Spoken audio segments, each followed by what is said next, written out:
We're live. Hi, everybody. Welcome to another fabulous episode of the Killer Author Club. We're so glad you're here, and we are so delighted to welcome the one and only Killer Wanda Morris to the club. And just as an aside, in addition to our killer guests and some amazing killer alumni books to give away, we have a lot of giveaways tonight. We have a special surprise for you. We're not going to tell you right now, but here's a hint. It involves a collaboration between the authors of Friends in Fiction and an extra giveaway. So make sure you stick around to the very end of this episode. Obviously, we have tons to talk about, so grab your cocktail and your list of questions for Wanda, and we will see you on the flip side. Thought you really loved me, guess I was wrong. Thought you'd never leave me, guess I was dumb. Waited like forever to be your plus one, but I guess you were done. Hello again to all of our new members and to the Killer Author Club OGs on Facebook and Instagram or YouTube, where we're up to 766 subscribers. So if you haven't done that, just go ahead and subscribe. We'd love that. Wherever you're watching, we're so glad to have you here. I'm Killer Kara Ruda, and with me is Killer Kimberly Bell and Killer Heather Gudenkoff. And we're so excited to be welcoming Wanda Morris to the club as our killer guest tonight. We'll be talking about our latest, What You Leave Behind, which is fabulous, you guys. We all loved it. And we're going to talk killing of the fictional kind, of course. So make sure to drop your questions in the comments, and we'll try to get as many as we can. So without further ado, Heather, could you please introduce our special guest? I would be honored. Wanda M. Morris is the award-winning author of All Her Little Secrets, which has been praised by Karen Slaughter, we all know her, as brilliantly nuanced and reviewed by the Boston Globe, LA Times, New York Times, Atlanta Journal-Constitution, Seattle Times, and South Florida Sun Sentinel, among others. Her second novel, Anywhere You Run, won the Anthony Award for Best Historical Novel of 2023 and was longlisted for the prestigious Mark Twain Voice in American Literature Prize.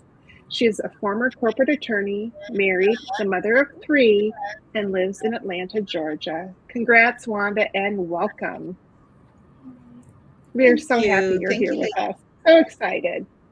We're going to dive into the book in great detail in just a moment, but for now, can you give us a brief elevator pitch about What You Leave Behind? Sure. So I describe this book as a love story with a few dead bodies thrown in. And by that, I mean Dina Wood is going through what I call a trifecta of misfortune.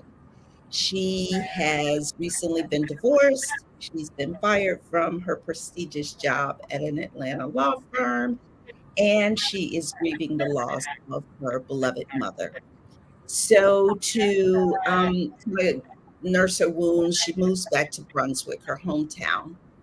And one day she goes out just kind of driving to clear her head, stumbles onto some very expensive oceanfront property, and is quickly run off by an elderly gentleman with a gun who tells her, "Don't ever return. I'm not interested in selling," because he mistakenly believes that she wants to buy it. And, she kind of says, "Say less, got it." She leaves, but she can't get him out of her mind. And so a week later, she returns. The old man is gone. The trailer he was living in is gone. Even his little dog is gone. And she just decides, whatever happened to this guy? She can't get him out of her mind. And she goes snooping around to try and figure out what happened to him. And it's there that she gets herself ensnared in a really deadly scheme of illegal land grabs and property redevelopment. Yes. So good. So good. And we're going to talk a lot more about it. But first, we need to talk about the killer cocktail. Kimberly? Yes, well, the killers, we love our cocktails and mocktails and tasty drinks. So every episode, we ask our killer guest to come equipped with their favorite and recipes for tonight's drink. Although I don't know if we need a recipe. Check out the recipes at killerauthorclub.com under the tab Killer Cocktails. But tonight, Wanda chose champagne. It's her special drink. Wanda, Ooh, would you good like to tell choice. us why? Yeah, we love champagne. Yes, I chose champagne because I am like in a month-long celebration of the release of this book. And I'm not a big drinker. Okay, so like confession time. Like I was in college. Okay, so I'm just going to tell you three and all your listeners. So we're in the dorm and we're playing a drinking game, right? This is how polite I am.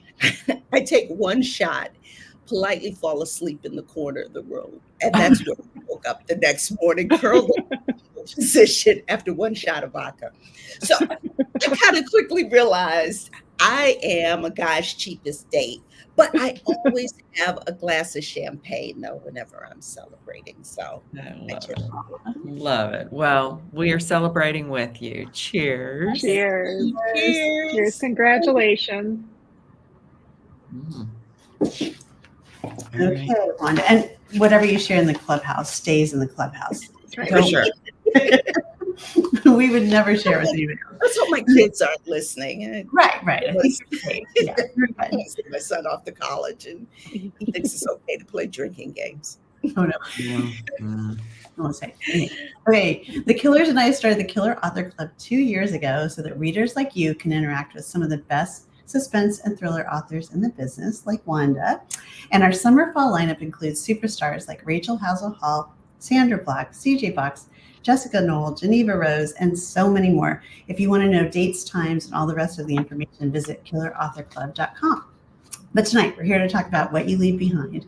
Not only is it an Amazon editor's pick, but it's on the Amazon editor's list of the best books of the year so far. Amazing, Wanda. Congratulations. First Clue says, a beautifully balanced novel that includes a foray into the world of the Gullah Geechee people, the experience of grief, and the uncovering of a land grab, all wrapped up in an edge-of-your-seat thriller. Book List and their starred reviews said, Morris excels at weaving in elements of the paranormal and inexplicable, like an oddly benevolent Shirley Jackson. I love that. This tale is ominous at first, full-blown at the finish, not to be missed. So Wanda, obviously, you are a highly skilled and talented killer. Now we need to know your answer to the killer question. When do you kill? Oh, I kill whenever it's in service of the story. And by that, I mean, the characters have to have a motivation for killing. And the motivation has to move the story forward. I typically get slammed for killing off characters that people love. They're always like, what? Why did you kill so-and-so? But it's usually because the plot revolves around something, whether it is in my first book, All Her Little Secrets, where a beloved character died in that book, but that was because that character was caught up as a pawn in a really bad and dastardly scheme. My second book, it was much the same. And so I really do try and make sure that sounds weird, I'm killing for the right reasons. That makes sense. And that when a reader leaves my book, they feel like, oh, I hate to have seen that character go, but, I understand.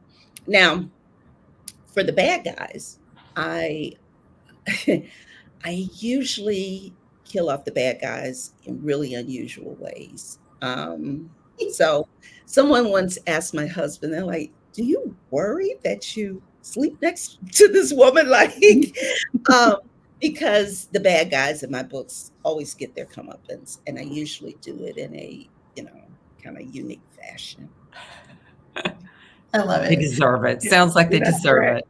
Yeah, That's I think right. you've got a lot of logic behind your killing, which we appreciate on the Killer Author Club. That's what we like.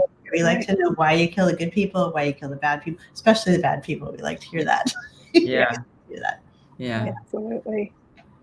Absolutely. Heather, I know you want to start. Yeah, I do. I want to ask this question because within this, masterful thriller mystery, you also fold in so beautifully the topic of grief. And I mean, the language you use and the turn of phrase. I mean, can I just read one of them? I mean, it's just so beautiful. So you say, a year later, and this is Dina talking about the loss of her mother, because in the story we learn that she really has had a lot of loss. A year later, and I was still having a hard time navigating the indescribable grief because the person who usually helped me through any heartache I ever had was now the source of it. I can relate to that in so many ways, and along with this one as well. Everybody has lost somebody. I guess I'd been wearing my grief like a weathered old coat, and people kept trying to help me slip out of it. Oh. Where does that beautiful, sad, but so real, authentic part of your book come from? Oh, And thank you so for sharing it with us. Thank you so much for that. So, as I've said in previous interviews, I used to always say I would never write a book about grief because grief is a really hard journey. I lost my mom when I was in my early 30s. I was much, much too young to have lost someone that I loved so deeply.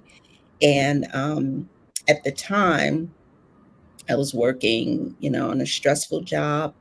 I had 2 young babies. One was 2, the other was like 5 months old. So I just had a baby and I lost my mom. And I was really, really lost. And, I kept thinking I didn't want to make decisions. I felt like I was making bad decisions. I just felt like I was paralyzed. I didn't know where to go and where to turn because whenever I felt like that, I always went to my mom. And so she was no longer there.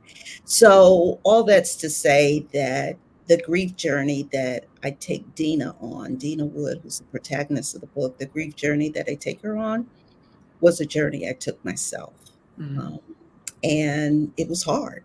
It was hard. And I always like to make sure that my characters feel real and authentic.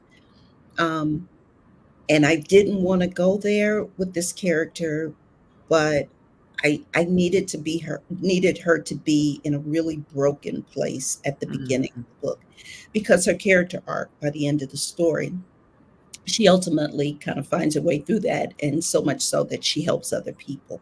So I really needed her to be in a broken place, and death of a loved one will take you there. Mm-hmm. Yeah.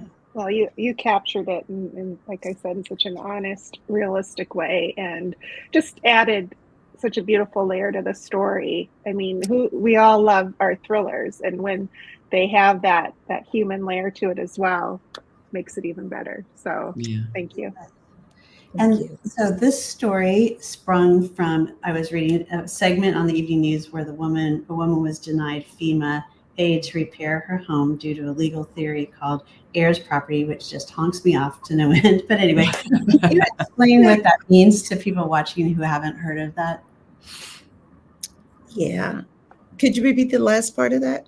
Just explain what the heirs property means and how people are getting. Yeah, so heirs property is a legal theory that says when you die without a will or having left some, legal disposition of your property, then everyone that you're related to inherits a fractional share of that property. So whether it's your children or a cousin or an aunt, whomever, if you haven't left a will to designate what happens to your property, then they all inherit a fractional share.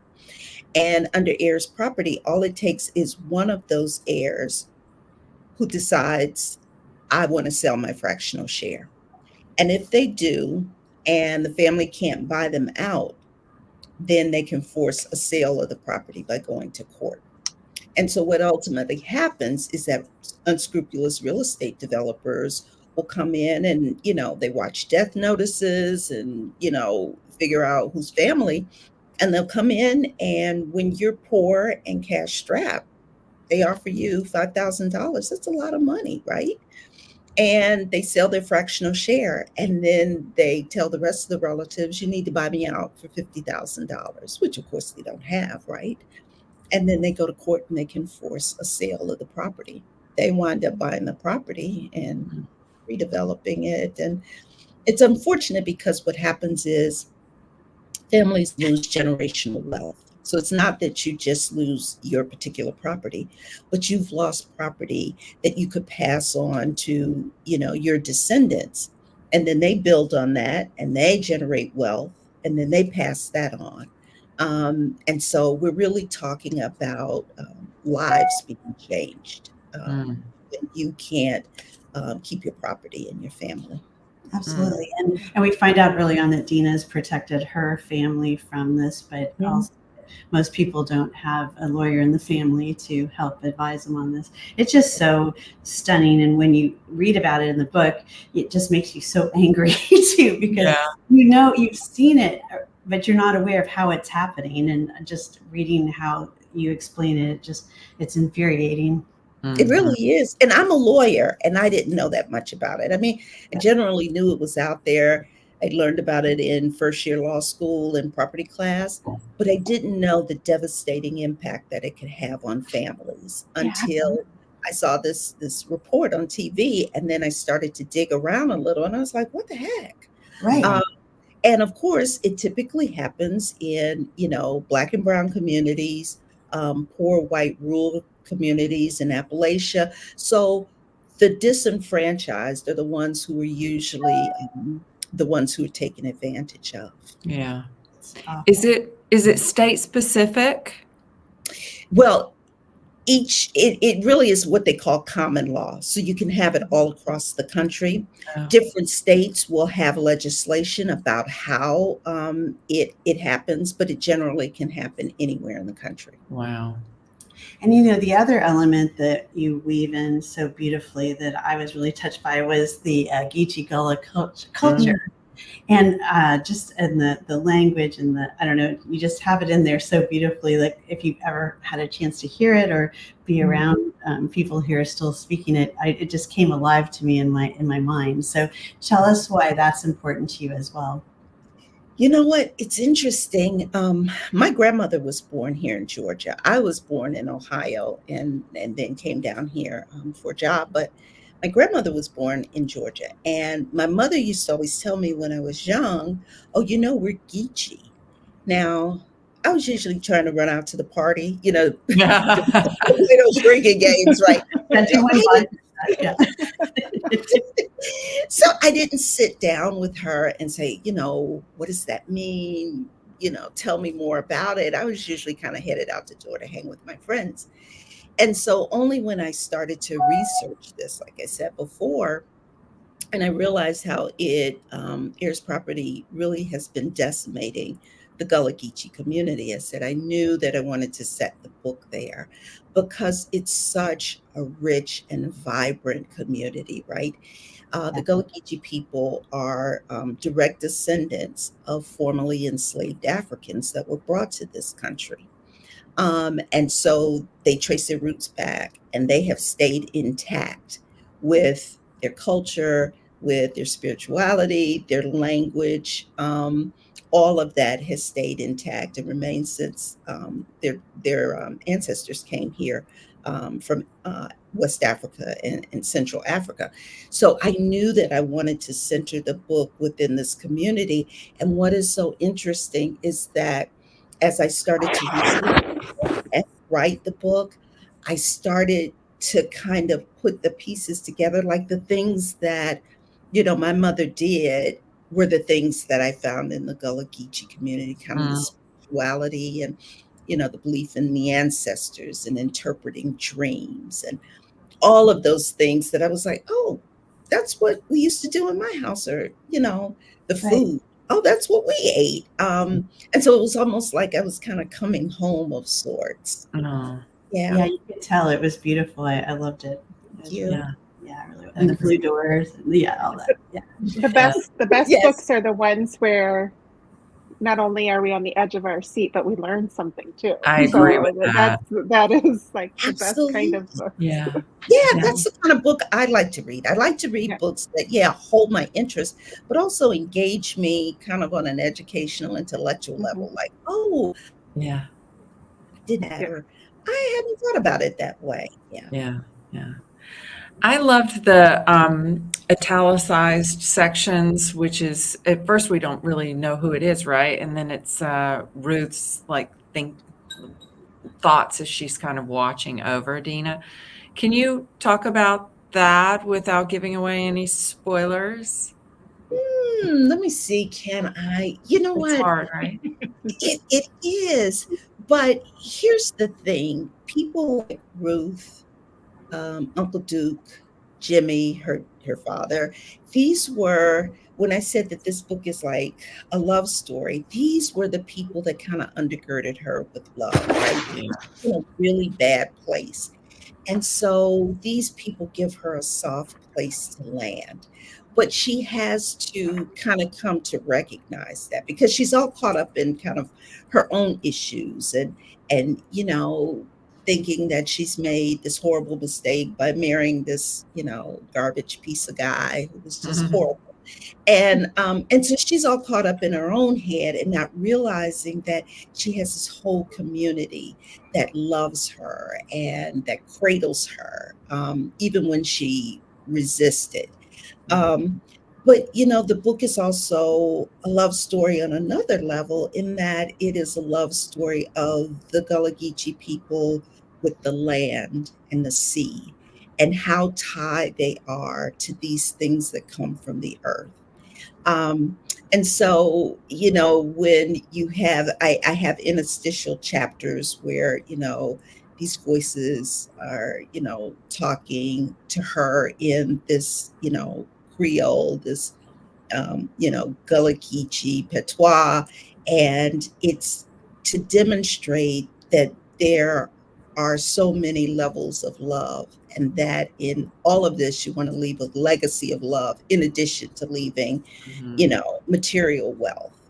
You also want to leave a legacy of love too for the people you leave behind. Yeah. Aw. Love it. Absolutely. Absolutely. Okay, one more question.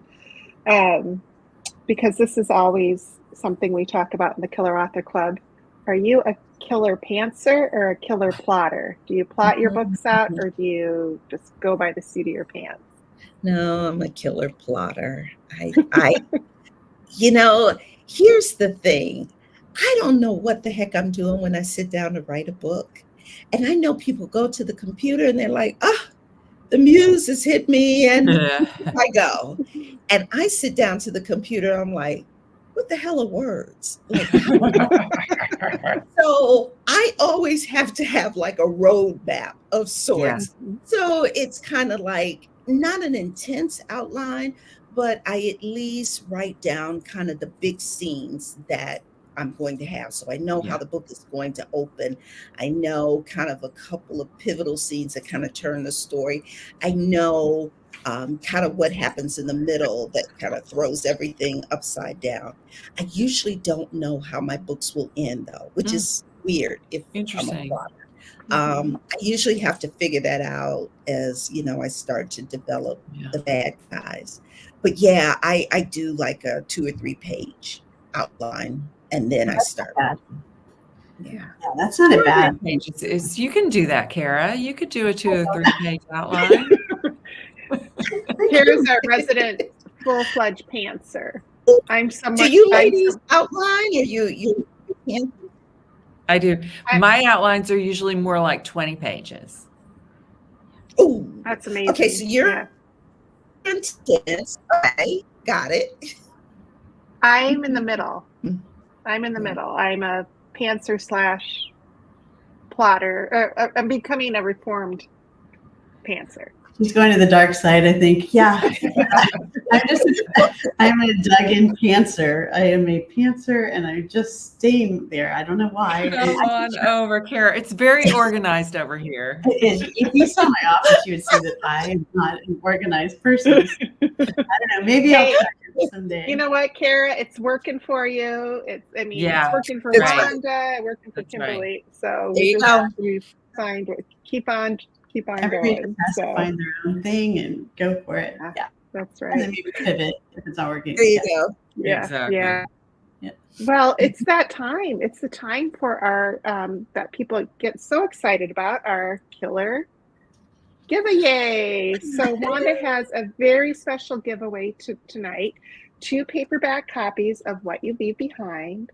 And one lucky winner will win a Wanda M. Morris package of all 3 of her books. Doesn't matter if you're watching on Facebook, Instagram, YouTube. Doesn't matter. We scour the comments everywhere.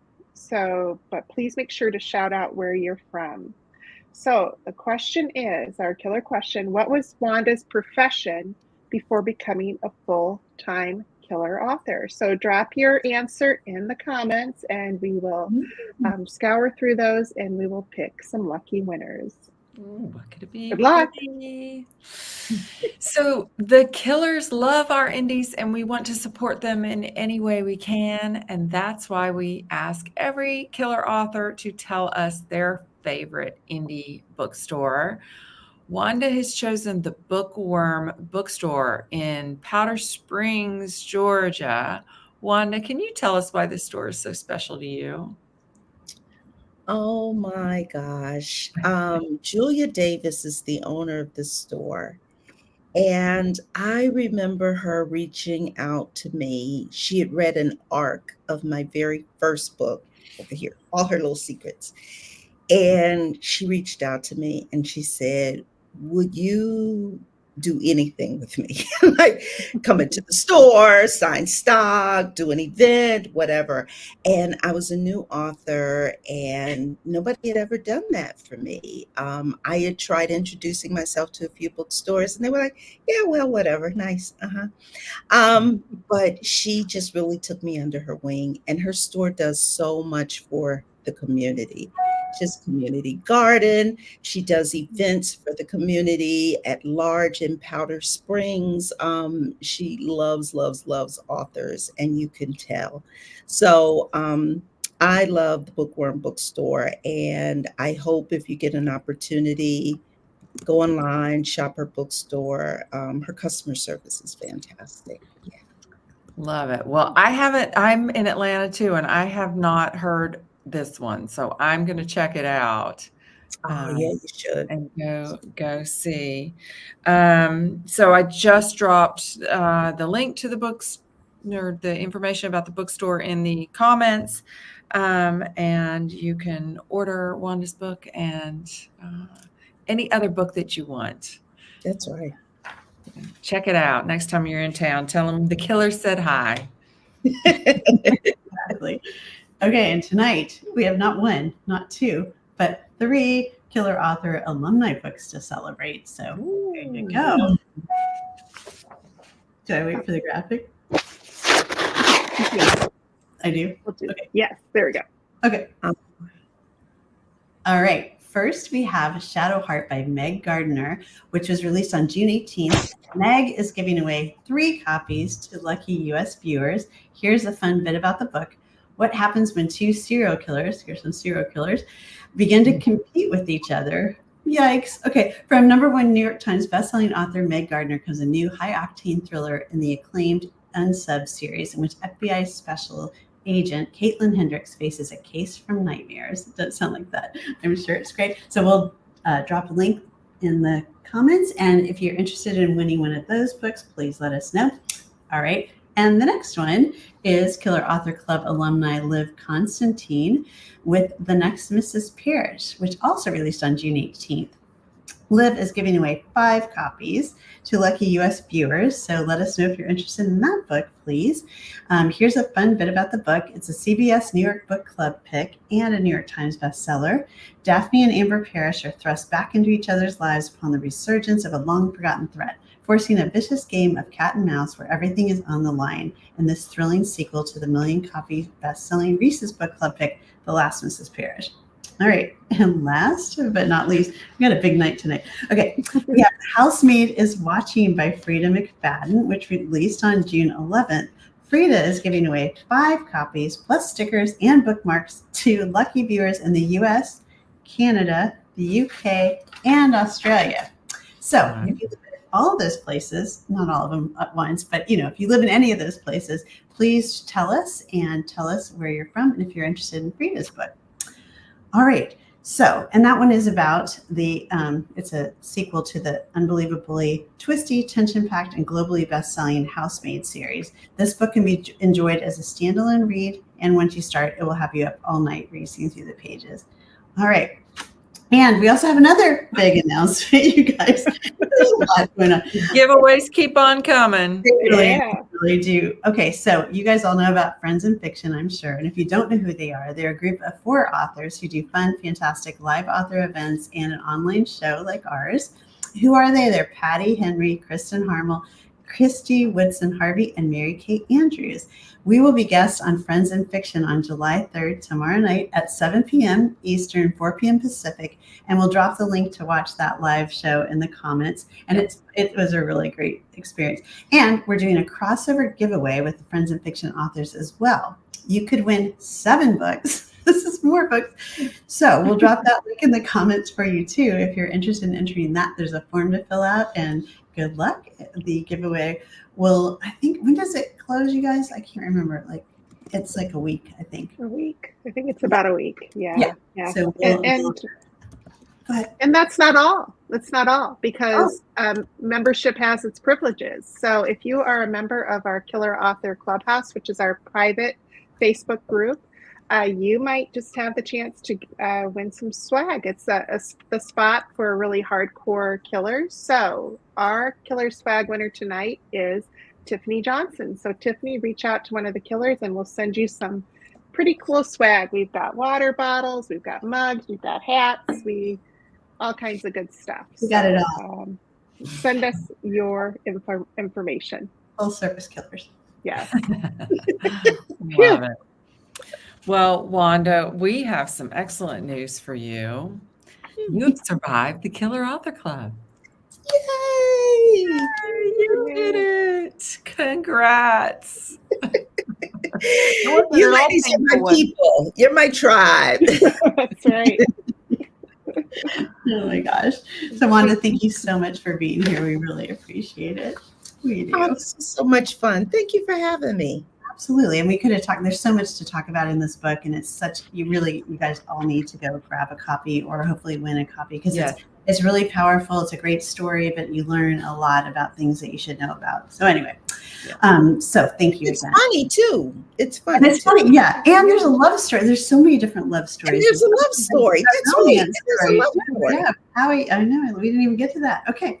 All right. So thanks for tuning in, everybody. And a big thank you to our friends at Book Reporter, too, for sharing the Killer Author Club news with their readers, which has been really nice. We'll be back again in 2 weeks on July 16th at 9 p.m. Eastern, 6 p.m. Pacific with the one and only CJ Box and 3-inch teeth. In the meantime, please find us wasting entirely too much time on Instagram, Facebook, Twitter, TikTok, all that stuff. For all the information you need in the upcoming schedule, past episodes, recipes, merch, and all of that, go to killerauthorclub.com. Thank you so much for tuning in, and have a happy 4th of July holiday. Oh, that's right. Thanks, everybody. I guess I'm a killer, through our love into the river.